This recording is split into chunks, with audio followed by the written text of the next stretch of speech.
क्या आप जानते हैं कि यह सिंपल सा टैक्सी 100 साल से भी ज्यादा पुराना है? सच। हमारी कहानी शुरू होती है 1897 में प्यार के शहर पेरिस में। यही पहली प्राइवेट कैब सर्विस, जैसी आज हम जानते हैं, शुरू हुई थी। लेकिन उससे भी पहले 1891 में एक जर्मन आविष्कारक के दिमाग की बत्ती जली। उसने टैक्सी मीटर बनाया और हमेशा के लिए बदल दिया कि हम सवारी के पैसे कैसे देते हैं। कुछ साल आगे बढ़ते हैं 1907 में, और अटलांटिक के पार न्यूयॉर्क शहर में एक नया नजारा दिख रहा था। चमकीले पीले टैक्सियां, ये आंखों को चुभने वाली गाड़ियां जल्दी ही शहर के एक खास हिस्से जैसी बन गईं।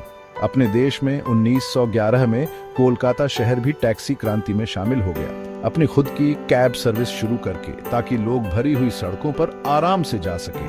ये शुरुआती टैक्सियां आज की आरामदायक एसी वाली कैब से बिल्कुल अलग थीं। सोचो, पत्थर वाली सड़कों पर ऊबड़ खाबड़ सवारी और रास्ता दिखाने के लिए कोई जीपीएस भी नहीं। लेकिन सादे होने के बावजूद शहरों में आने जाने के तरीके को बनाने में इन शुरुआती टैक्सियों का बहुत बड़ा हाथ था।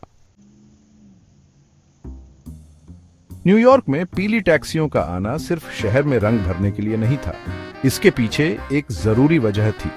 पीला रंग साफ दिखाई देने वाला रंग होने के कारण लोगों के लिए दूर से भी खाली टैक्सियों को देखना आसान बना देता था। ये आसान पर कारगर तरीका चल निकला और जल्द ही दुनिया के कई हिस्सों में टैक्सियों के लिए पीला रंग पसंद किया जाने लगा। 20वीं सदी में टैक्सियों के आने से शहरों में लोगों के घूमने का तरीका बदल गया। अब लोग सिर्फ घोड़ा गाड़ी या पब्लिक ट्रांसपोर्ट पर निर्भर नहीं थे। अब उनके पास सीधा अपनी मंजिल तक जाने का एक सुविधाजनक और सस्ता तरीका था। आने जाने की इस आजादी का शहर के जीवन पर बहुत बड़ा असर पड़ा, जिससे लोग ऐसे रहने, काम करने और मिलने जुलने लगे जो पहले सोचा भी नहीं जा सकता था। 21वीं सदी की शुरुआत ने टैक्सी सर्विस के लिए एक नया युग शुरू किया, ऐप का युग। लगभग 2010 के आसपास यूबर और ओला जैसी कंपनियां सामने आईं और सवारी बुलाने के तरीके में क्रांति ला दी। अब आपको सड़क के किनारे खड़े होकर गुजरती टैक्सियों को हाथ दिखाने की जरूरत नहीं थी। बस अपने स्मार्टफोन पर कुछ टैप करके आप सवारी मांग सकते थे, असल समय में उसके आने पर नजर रख सकते थे और बिना नकद भुगतान भी कर सकते थे।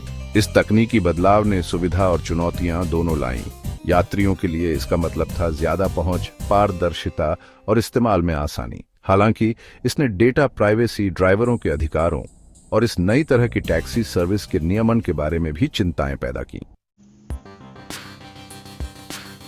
आज टैक्सी सर्विस अपने अलग अलग रूपों में सचमुच दुनिया भर में फैली हुई है। मुंबई की व्यस्त सड़कों से लेकर न्यूयॉर्क की चमकदार रोशनी तक टैक्सियां लोगों और जगहों को जोड़ने में एक जरूरी भूमिका निभाती है।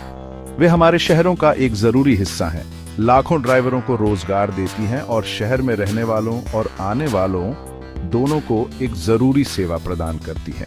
जैसे जैसे तकनीक आगे बढ़ रही है, ये सोचना दिलचस्प है कि टैक्सी सर्विस का भविष्य क्या होगा। क्या सेल्फ ड्राइविंग कारें आम हो जाएंगी? क्या उड़ने वाली टैक्सियां आसमान में होंगी?